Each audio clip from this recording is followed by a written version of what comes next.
स्वागत है आप सभी का आपके अपने इस YouTube चैनल नेक्स्ट ज्ञान सेतु पर।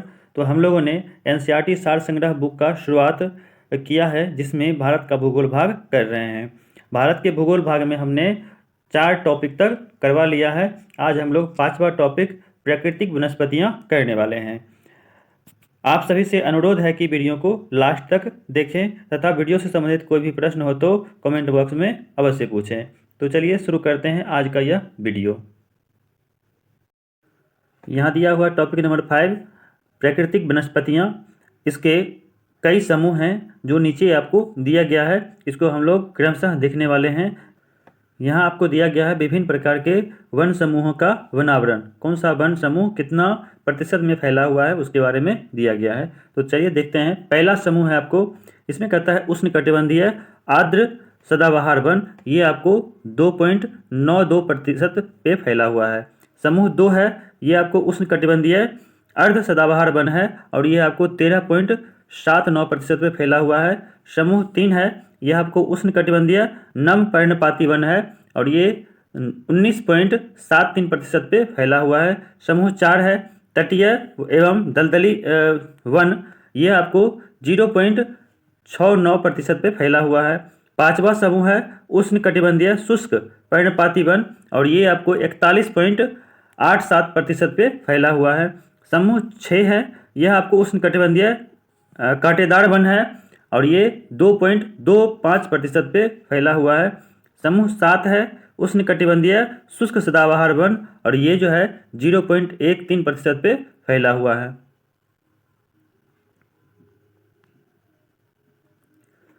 नेक्स्ट है समूह 8 और इसमें दिया गया है उपोष्णकटिबंधीय चौड़ी पत्ती युक्त पर्णपाती वन और ये आपको 2.69% पे फैला हुआ है। समूह 9 है, ये उपोष्णकटिबंधीय कोनधारी वन है और ये आपको 2.69% पे फैला हुआ है। समूह 10 उपोष्णकटिबंधीय शुष्क सदाबहार वन है, ये 0.03% पे फैला हुआ है। समूह 11 है, ये मंटेन आर्द्र समशीतोष्ण वन है और ये आपको 0.69% पे फैला हुआ है। समूह 12 है हिमालयी समशीतोष्ण वन है, ये 4.12% पे फैला हुआ है। समूह 13 है हिमालयी शुष्क समशीतोष्ण वन, ये आपको 0.84% पे फैला हुआ है। समूह 14, 15 और 16 में उप अल्पाइन एवं अल्पाइन वन पाए जाते हैं, जिसका प्रतिशत 2.5% है। टोटल मिला के आपको 100% यहाँ पे पुर जा रहा है, ध्यान रखिएगा। नेक्स्ट दिया गया है भारत के सर्वाधिक वृहद क्षेत्र में किस प्रकार के वन पाए जाते हैं। तो ये हो जाएगा उष्णकटिबंधीय शुष्क पर्णपाती वन। नेक्स्ट है उष्णकटिबंधीय सदाबहार वन क्षेत्रों में औसत वर्षा कितनी होती है। तो याद रखिएगा 200 सेंटीमीटर से अधिक बरसात होती है। नेक्स्ट है भारतीय वन सर्वेक्षण BSI के संस्थापक सर जॉर्ज किंग थे तथा इसकी स्थापना 13 फरवरी 1890 ईस्वी को हुआ था। नेक्स्ट पॉइंट है भारत में सिनकोना वृक्ष कहाँ पाया जाता है। ये हो जाएगा दार्जिलिंग में। अगला है कत्था बनाने हेतु किस वृक्ष की लकड़ी का प्रयोग होता है। तो ये हो जाएगा खैर लकड़ी का प्रयोग होता है। अगला है सामाजिक वानिकी में प्रयुक्त बहुउद्देशीय वृक्ष का उदाहरण है। ये हो जाएगा खिजरी। नेक्स्ट पॉइंट है भारतीय वन सर्वेक्षण अधिनियम किस वर्ष पारित हुआ। 1980 में। अगला है सागौन तथा साल के वृक्ष किस प्रकार के वनों में पाए जाते हैं। तो ये हो जाएगा उष्णकटिबंधीय आर्द्र पर्णपाती वन में पाए जाते हैं। नेक्स्ट पॉइंट है पश्चिमी हिमालय की शीतोष्ण पेटी में देवदार वृक्षों की बाहुल्य है, मतलब इसकी संख्या अधिक है।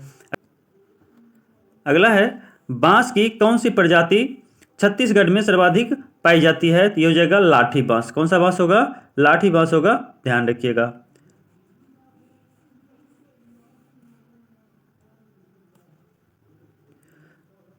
नेक्स्ट पॉइंट है लंबी जड़ों और नुकीले कांटों तथा शील युक्त झाड़ियों और लघु वनों वाले वन सामान्यतः पाए जाते हैं। तो ये राजस्थान में पाए जाते हैं। कटीले वनों वाले जो है अधिकांश झाड़ियाँ कहाँ पाए जाएंगे, राजस्थान में, ध्यान रखिएगा। नेक्स्ट पॉइंट है संयुक्त राष्ट्र खाद्य एवं कृषि संगठन की नवीन रिपोर्ट के अनुसार वार्षिक स्तर पर वन क्षेत्रों में सबसे ज़्यादा वृद्धि में भारत को विश्व में कौन सा स्थान प्राप्त हुआ है? ये हो जाएगा 8वां। नेक्स्ट पॉइंट है भोजपत्र वृक्ष कहाँ पाया जाता है? तो ये हो जाएगा हिमालय में। अगला है पलाश के वृक्ष को जंगल की आग कहा जाता है। क्या कहा जाता है इसे? पलाश के वृक्ष को जंगल की आग कहा जाता है, ध्यान रखिएगा, बहुत बार ये प्रश्न पूछा गया है। नेक्स्ट है भारत के किस राज्य में सागौन के वन पाए जाते हैं? तो ये हो जाएगा मध्य प्रदेश। कौन सा हो जाएगा? मध्य प्रदेश हो जाएगा। नेक्स्ट याद रखिएगा समुद्र तल से सर्वाधिक ऊंचाई पर पाए जाने वाला वृक्ष कौन सा है? तो ये हो जाएगा देवदार। अगला है चिपको आंदोलन के प्रणेता कौन थे? तो सुंदरलाल बहुगुणा। और यह चिपको आंदोलन कहाँ हुआ था? तो उत्तराखंड में हुआ था। अगला है भारतीय वन सर्वेक्षण FSI की स्थापना कब हुई थी? तो 1 जून 1981 को हुआ था। नेक्स्ट है भारत में मैंग्रोव वनस्पतियां कितने क्षेत्रफल में विस्तृत है? तो ये हो जाएगा 4975 वर्ग किलोमीटर। ये कितना है? 4975 वर्ग किलोमीटर, याद रखिएगा।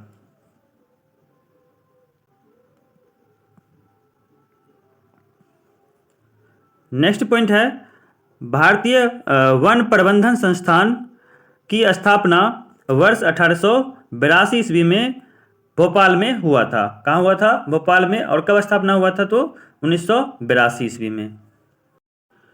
अगला है भारत के 8 वनस्पति क्षेत्र। तो ये कौन कौन सा है और इसका विस्तार कहाँ है, किस प्रकार के वन पाए जाते हैं, उसके बारे में दिया हुआ है, तो उसे हम लोग ध्यानपूर्वक करने का प्रयास करते हैं। तो सबसे पहला है पश्चिमी हिमालयी क्षेत्र। यह कौन सा है? तो कश्मीर से कुमायूं तक है, मतलब उत्तराखंड तक यह फैला हुआ है। इसमें कौन कौन सा वन है देख लीजिए। सबसे पहला इसमें है शीतोष्ण कटिबंधीय भाग। कौन सा है? शीतोष्ण कटिबंधीय भाग। इसमें चीड़, देवदार, शंकुधारी वृक्ष, उसके बाद है चौड़ी पत्ती वाले शीतोष्ण वृक्ष पाए जाते हैं। उसके बाद दूसरा अल्पाइन क्षेत्र है। ये शीतोष्ण से ऊपर वाला हिस्सा है, ध्यान रखिएगा। यहाँ आपको श्वेत देवदार, श्वेत भोज वृक्ष और उसके बाद सदाबहार वृक्ष पाए जाते हैं। दूसरा है पूर्वी हिमालय क्षेत्र। यह सिक्किम से दार्जिलिंग तक फैला हुआ है। इसमें आपको ये जो क्षेत्र है ये शीतोष्ण क्षेत्र में आता है। इसमें कौन सा वृक्ष पाया जाता है? तो ये हो जाएगा ओक, जायफल, उसके बाद है द्विफल बड़े फलों वाले सदाबहार वृक्ष और उसके बाद है छोटे बेत वाले जंगल इसमें पाए जाते हैं। अगला है तीसरा है असम क्षेत्र। यह ब्रह्मपुत्र एवं सुरमा घाटी में पाया जाता है। इसमें सदाबहार वन और बीच में घने बांसों तथा लंबी घासों वाले झुरमुट पाए जाते हैं। चौथा है सिंधु का मैदानी क्षेत्र। तो यह आपको पंजाब, पश्चिमी राजस्थान और उत्तरी गुजरात के मैदान में पाए जाते हैं। यह क्षेत्र शुष्क व गर्म है। इसमें कटीले वन तथा झाड़ियाँ मिलती है। अगला है पांचवा गंगा का मैदानी क्षेत्र। यहाँ पर कछाड़ी मैदान है, जलोढ़ मिट्टी पाया जाता है। इसमें गेहूँ, चावल और गन्ने की खेती की जाती है। छठा है दक्कन का क्षेत्र। यह प्रायद्वीपीय भारत की समग्र भूमि है। इसमें आपको पतझड़ वाले वृक्ष से लेकर तरह तरह की जंगली झाड़ियाँ पाई जाती है। सातवां है मालाबार क्षेत्र, केरल के तट के आसपास है। प्रायद्वीपीय ये तट है। घने जंगल के अतिरिक्त व्यापारिक फसलें उगाई जाती है, जैसे नारियल, सुपारी, काली मिर्च, कॉफ़ी, चाय, रबर, काजू इत्यादि। आठवां है अंडमान क्षेत्र। तो यह आपको अंडमान द्वीप समूह के आसपास का है। कहता है इसमें आपको सदाबहार वन, अर्ध सदाबहार, कच्छ वनस्पतियाँ, उसके बाद समुद्री तटीय व अपलाईवी जैसे जंगलों की अधिकता यहाँ पर पाई जाती है। नेक्स्ट है भारत के प्रमुख वानिकी शोध संस्थान। कौन सा शोध संस्थान? स्थापना कब हुआ और इसका मुख्यालय कहाँ है, इसका मुख्यालय किस राज्य में पड़ता है, उसके बारे में यहाँ दिया हुआ है। तो चलिए शुरू करते हैं। पहला है पहला है फॉरेस्ट रिसर्च इंस्टीट्यूट, इसकी स्थापना 1906 ईस्वी में हुआ, मुख्यालय देहरादून में है और ये उत्तराखंड में पड़ता है। दूसरा है एरिड फॉरेस्ट रिसर्च इंस्टीट्यूट, इसकी स्थापना 1985 ईस्वी में हुआ, मुख्यालय जोधपुर में है और यह राजस्थान में पड़ता है। तीसरा है institute of would science and technology, इसका स्थापना 1938 ईस्वी में हुआ और इसका मुख्यालय बेंगलुरु में है और यह कर्नाटक में पड़ता है। चौथा है रेन फॉरेस्ट रिसर्च इंस्टीट्यूट, तो इसका स्थापना 1988 ईस्वी में हुआ और ये इसका मुख्यालय जोरहाट में है, ये असम में पड़ता है। पांचवा है institute of forest genetics and tree breeding, इसका स्थापना 1988 ईस्वी में हुआ, मुख्यालय कोयम्बटूर में है और ये तमिलनाडु में पड़ता है। अगला है 6 नंबर, इसमें है centre of social forest and eco rehabilitation, तो इसकी स्थापना 1992 में हुआ था, मुख्यालय प्रयागराज में है और ये उत्तर प्रदेश में पड़ता है।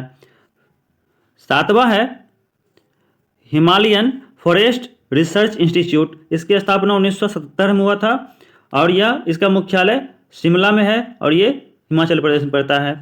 आठवां है advance centre for biotechnology and mangrove forest, इसकी स्थापना 1997 में हुआ, मुख्यालय हैदराबाद में है और ये तेलंगाना में पड़ता है।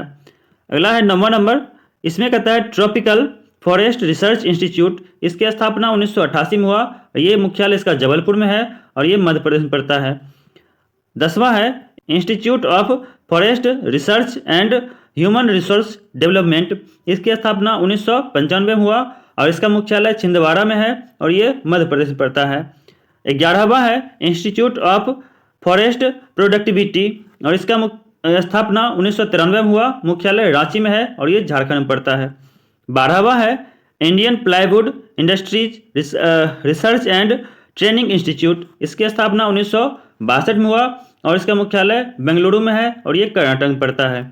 13वां है Indian institute of forest management, इसकी स्थापना 1982 में हुआ, मुख्यालय भोपाल में है और ये मध्य प्रदेश पड़ता है।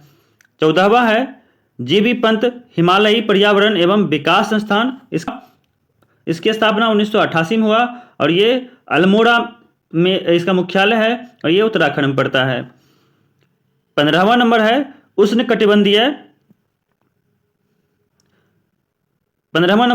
उष्णकटिबंधीय वनस्पति उद्यान और अनुसंधान संस्थान, इसकी स्थापना 1979 में हुआ और इसका मुख्यालय तिरुवनंतपुरम है और यह केरल में पड़ता है।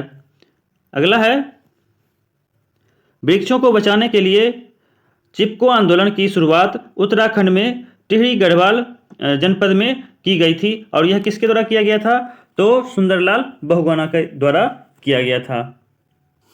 नेक्स्ट टॉपिक है टॉपिक नंबर 6 और यह आपको जैव विविधता से संबंधित है और यह टॉपिक काफ़ी अधिक लंबा है, तो इसका कुछ जो है आज हम लोग कर ले रहे हैं, बाकी अगले वीडियो में करेंगे। तो चलिए शुरू करते हैं।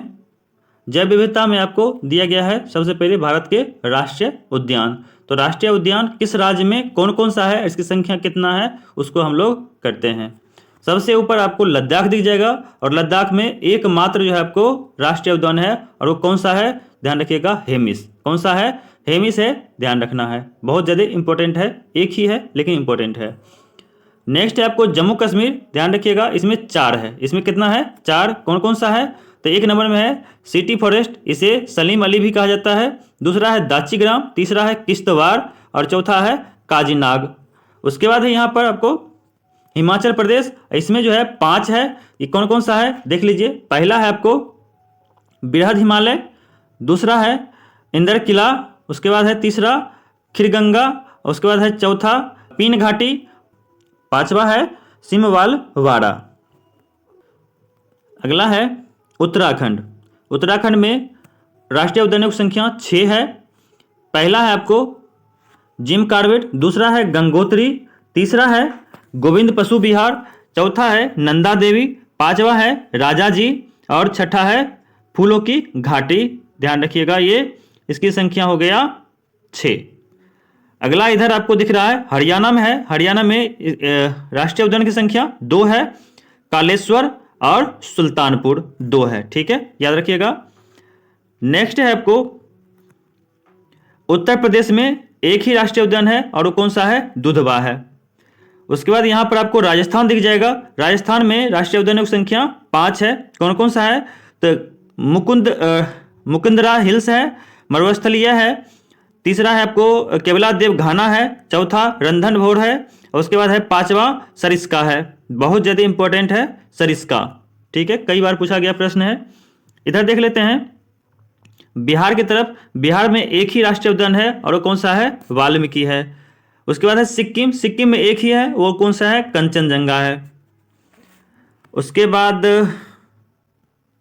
इधर बढ़े तो हाँ, यहाँ पर आपको अरुणाचल प्रदेश दिख जाएगा। अरुणाचल प्रदेश में 2 है इसकी संख्या। कौन सा है? तो माउलिंग है और नामदफा है। नामदफा कई बार पूछा गया प्रश्न है, नामदफा और माउलिंग। उसके बाद यहाँ आपको असम दिख जाएगा। असम में इसकी संख्या 7 है। कौन कौन सा है? तो डिब्रू सैखोवा है, काजीरंगा है, मानस है, नमेरी है, ओरांग है, उसके बाद है रायमोना है, उसके बाद है देहिंग पटकाई है।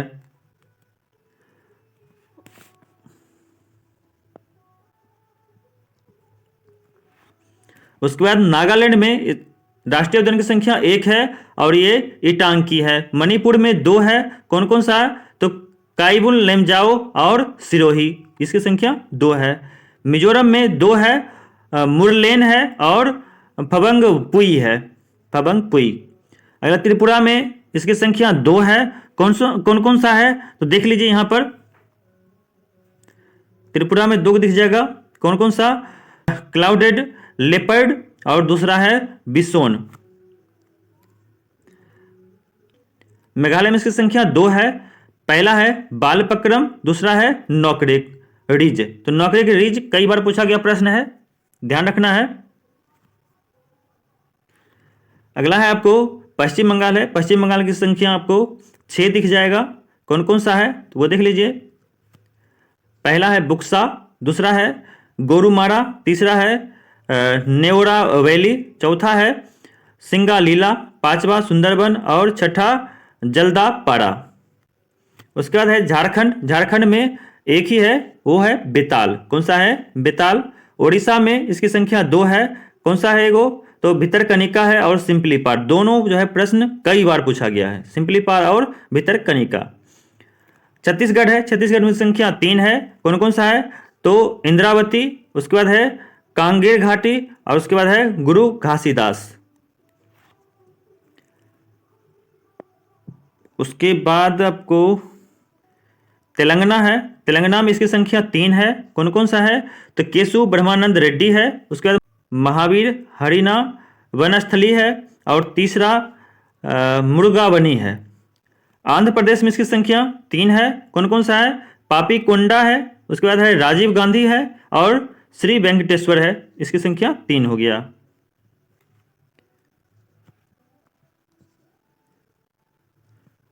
उसके बाद तमिलनाडु है।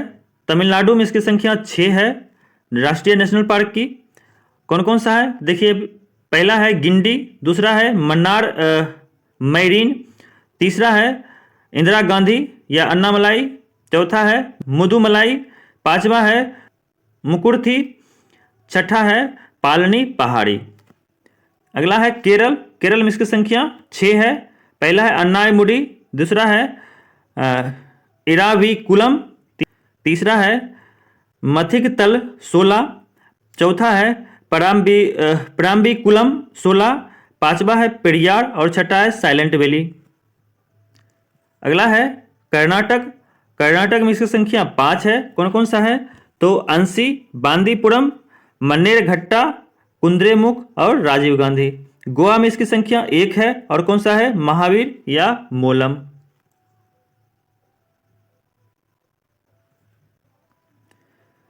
अगला है महाराष्ट्र। महाराष्ट्र में इसकी संख्या 6 है। कौन कौन सा है? तो चांदोली है, दूसरा गोगामल, तीसरा नवेगांव, चौथा पेंच, पांचवा संजय गांधी और छठा टडोबा। अगला है वर्षदा है। दूसरा ब्लैक बक है, तीसरा गिर, चौथा मैरीन।